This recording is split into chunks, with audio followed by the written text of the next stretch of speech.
Hey guys, sorry for the not posting 2 videos last week or this week thing because I've been at Disney World. We took some time off and went to Disney World again, so that's where I've been.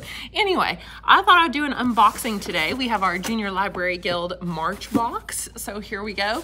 I honestly cannot remember what I've picked out, but these books have been curated for me, and then I get the final say in whether I want those books or want to switch them for something else. So there should be 5 books in here. Let's see what we've got. The first one, never heard of it, never seen it. The Getaway List. Gonna say that this looks like, I mean, could be realistic fiction, but I'm gonna say romance. What do you think? She's got a graduation cap and she's like handing it to him.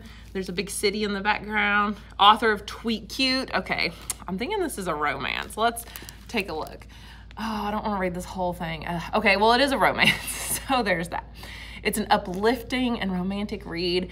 It says the day of her high school graduation, the main character Riley realizes 2 things. She has spent the last 4 years trying so hard to be a good kid, and that's in capital letters, for her mom that she has no idea who she really is anymore. And 2, she has no idea what she wants because of it. The solution, pack her bags and spend her summer in New York, where her childhood best friend Tom, co-creator of the Getaway List, which is a list of all the adventures they wanted to have together since he moved away, will hopefully help her get in touch with her old adventurous self and pave the road for a new future.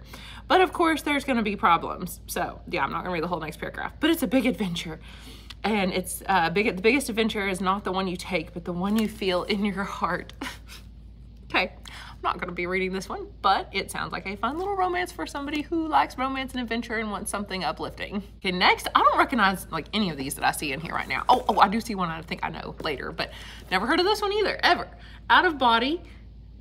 I'm gonna guess there's like a fantastical kind of sci-fi element about her being out of her body, but that maybe it's like a thriller by Nia Davenport. She's got to get her life back or die trying. It says that this is it says it's horrifying, compelling, timely. It's a heart-racing thriller, so I was kind of right about that aspect. It says 17-year-old Megan Allen has been jumping from friend group to friend group in her high school, trying on identities like outfits. Nothing ever seems to fit until she meets LC, like the initials, the adventurous, charismatic girl who appears at her favorite coffee shop one day like magic. Finally, Megan feels like she's becoming the person she's meant to be, someone like LC. And by the way, look how short the synopsis is. Like, it doesn't even take up the whole page. That's wild to me. It says, on the night of their friendiversary, what was supposed to be a bonding experience ends in a waking nightmare. Suddenly, Megan is no longer herself, and that's in italics. She's not herself, like literally, I think. Too late, she realizes that Elsie has secrets, dangerous ones, betrayed by her best friend, thrust into another girl's life, so I guess they've switched bodies, and targeted by Elsie's enemies. She must claim what makes Megan Megan to get her life back or die trying. Okay, well, I like that the synopsis doesn't give too much away, except clearly they're gonna switch bodies. When I know something like that's gonna happen, which obviously we kind of know from the title anyway, I just hope that it happens early on, because if so much of the book is set up and like you know that they're gonna switch bodies, and if it doesn't happen till a third of the way in, you're kind of like bored for the first third of the book. So hopefully everything that was in that synopsis that we just read, hopefully that happens early on in the book, so then wild things can, you know, happen in the second part and we can be surprised. Okay, the next one, I think I know what this one is. I think it's the sequel to Divine Rivals, which is ironic because I'm reading that book right now. Yeah, it is. Ruthless Vows. I just recognized all the colors. Now, funny story, our copy of Divine Rivals in our library was lost. It wasn't lost, but this, I mean, kind of. The student that had it checked out at the very beginning of this school year in like August moved to our other high school in our district, and I cannot get this copy back for the life of me. I've tried. I've contacted the librarian and I've said like, hey, this book is super popular, and at this point, because it is such a popular book, I'm gonna have to order another copy, I think. So, especially now that I have the second book in the series, I'm not sure if this is gonna be just a duology. I guess I should know that considering I'm like reading the series right now. But yeah, it's about, oh, I can't read this. I can't read the summary because I'm literally reading the book. But Divine Rivals so far is, I heard that it was more like a Romeo and Juliet retelling, but I'm not getting the vibes of that yet, except that the 2 main characters work for this newspaper.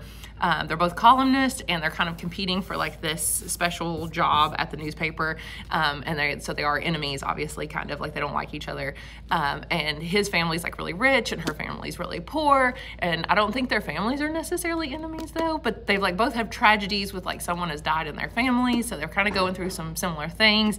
They're kind of writing letters back and forth to each other, but like they don't know that who each other is. Well, the boy does. The boy knows that the girl is who she actually is, but he's pretending to be somebody else writing letters to her, so she doesn't actually know that it's her arch nemesis that she's been talking to this whole time. But then there's also gods. Like there's gonna be a lot more mythology, I think, about this world. And I haven't quite got to all that part yet, but I think that part's going to be interesting. I'm only like a third of the way through the book, but I hear that after the 50% mark, it really picks up, and I'm surprised I have kept going though. I've not DNF'd it, and it is young adult fantasy romance. So yeah, I'm still going to read that one, and then if I like it, I will read the sequel. Okay, we have 2 books left. I don't recognize the back cover of this one. Wander in the Dark. Nope, never heard of it. Author of the Black Queen. Never heard of that either. So something Find the Truth or Kill the Messenger or something. Wander in the Dark. Well, this definitely looks, yeah, it looks like a thriller because it's being compared to That Weekend and The Cheerleaders. It's a mystery, nonstop thrill ride, explores themes of prejudice and privilege, a murder mystery with much to say about modern day segregation, policing, and personal biases. So let's take a look. You've got the main character, Amir. Oh, is it a girl? Yeah, okay, well that's good. So we have so few characters or books lately, I feel like, where the main protagonist is male and the author is male, so that's exciting. Okay, so let's see. Amir only goes to his half-brother Marcel's birthday party because of Chloe Danvers. Chloe is rich and hot and fits right into the perfect life that Marcel inherited with their father when their father left Amir's mother to start a new family with Marcel's mom. Okay, that's complicated. So is she trying to get in the middle of their drama? Amir can't tell. He knows that Chloe she doesn't know what she wants from him. And in the final hours of Mardi Gras, that sounds fun. I love Mardi Gras books or things set around Mardi Gras time. She asked him to take her home and stay. Her parents are away and she doesn't want to be alone. Amir never finds out because when he wakes up, Chloe is dead. Whoa. Okay, didn't expect that. Plot twist, even in the synopsis.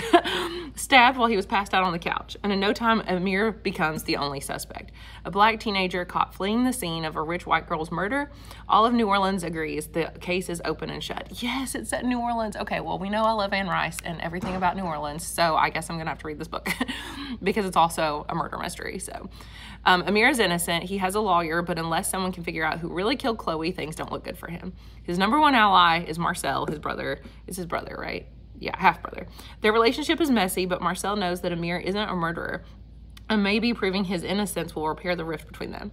To find Chloe's killer, Amir and Marcel need to dig into her secrets, and what they find is darker than either could have guessed. Parents will go to any lengths to protect their children, and in a city as old as New Orleans, the right family connections can bury even the ugliest truths. Ooh, is he from? No, he lives in Baton Rouge. Okay, so that's cool. But oh my gosh, this sounds actually pretty good. Like, I'm so glad I read that synopsis because based on this cover, like, I probably wouldn't have just picked this book up. But I am intrigued, and it's probably the one I'm gonna read out of all of these so far. Which means we're on to our final book. Never heard of this one either. Curses and Other Burned Things. So I've only heard of one. Ruthless Vows was the only one. That's shocking. Usually I've heard of more of these. Caroline George is the author. I think these are all relatively new releases though. That could be why. What do we think this is? Yeah, this looks very like gothic. I see hummingbirds kind of on it. Let's see. It says, pulses with Southern Gothic mystery and atmosphere like the hum of summer night cicadas. Ooh, if it really actually had that atmosphere, I would read it. It says, and glows with hope and love like the fireflies that illuminate the sultry dark. I mean, if it did that, then sure. An immersive, beautifully crafted tale about overcoming the life-defining words we've always heard about ourselves and finding the courage to live in freedom. Is it just realistic fiction? Southern Gothic? I mean, the setting seeps into the reader like swamp water. Ooh, this also sort of sounds like Anne Rice or something. Sounds like her writing style. Let's see. So it says, blood holds all kinds of curses. So, oh no, I hope it doesn't try to have a fantasy element. Well, it is called Curses and Other Burned Things. Okay. 7 generations of women in Susanna Prather's family have been lost to the Georgia swamp behind her house. Okay. The morning after her 18th birthday, she awakens soaked with water with no memory of sleepwalking. No matter how she tries to stop it, she's pulled from her safe bed night after night, haunted by her own family history and legacy. Now the truth feels unavoidable. It's only a matter of time before she loses her mind and the swamp becomes her grave. Dun, dun, dun. Unless she can figure out how to break the curse. When she isn't sleepwalking, she's dreaming of her great-great-great-great-great-grandmother, Susanna Yon, who set the curse in motion in 1855. Her ancestor's life bears such similarity to her own that it might hold the key she seeks, or it might only foretell tragedy. As Susanna seeks solutions in the past and the present, family members hold secrets tighter to their chest, friends grow distant, and the old flames threaten to sputter and die. But Susanna has something no one else has been able to seize, the unflagging belief that all curses can be broken and that love can help a new future begin. Based on her own family history. Interesting. Is there a curse in her family? Award-winning novelist Caroline George's latest novel is a staggeringly beautiful work of hope. You know, I'm gonna have to read a synopsis or some reviews of this to see, and also there are way more words per page than I expected.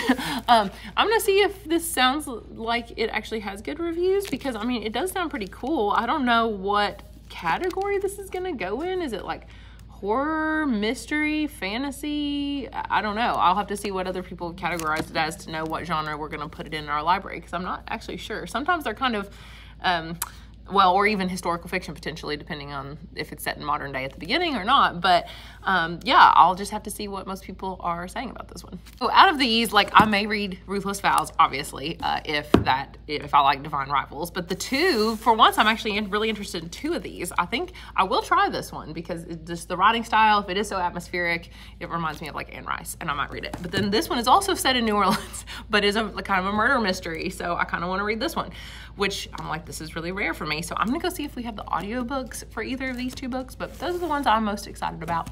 Anyway, let me know down below if you are now excited about reading any of these, and I will talk to you guys again soon. Bye.